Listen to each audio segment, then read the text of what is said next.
Jerusalem is a city whose name means City of Peace in Hebrew.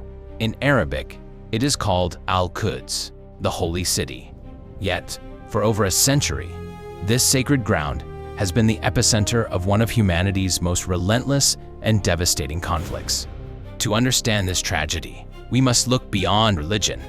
This is not just a battle of faiths, it is a primal, modern struggle for the very earth beneath their feet. The story begins nearly 4,000 years ago with the migration of Abraham. His descendants eventually established a kingdom under Solomon, marking a golden era in the land of Canaan. However, history was unkind, and in 70 AD, the Roman Empire conquered Jerusalem. The Second Temple was razed to the ground, leaving only the Western Wall as a silent witness to their loss. The Jews were scattered across the globe, beginning a 2,000-year exile known as the Diaspora. In Europe, the Jewish people were treated as eternal outsiders and often scapegoated for society's ills. They were falsely blamed for the Black Death and suffered through horrific pogroms in 19th century Russia. In 1894, the Dreyfus Affair in France shook the conscience of the Jewish intellectual community. Seeing a Jewish officer falsely accused in the land of liberty convinced many that safety could only be found in a state of their own. Theodor Herzl gave this hope a name: Zionism, the movement to return to their ancestral home. World War I brought the British Empire into the Middle East, fundamentally changing the region's fate. Desperate for allies, Britain made conflicting promises to both Arabs and Jews.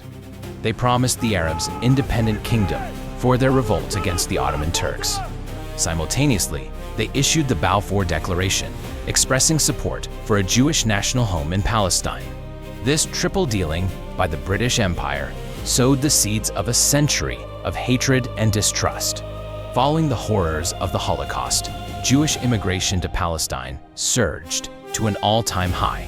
In 1947, the UN proposed a partition plan, which the Jews accepted, but the Arabs rejected as unfair.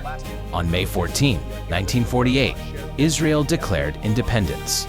The next day, 5 Arab nations attacked, and the first major Arab-Israeli war began.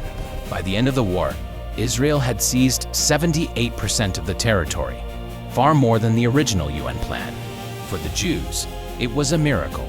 For the 700,000 Palestinians who became refugees, it was the Nakba, the catastrophe.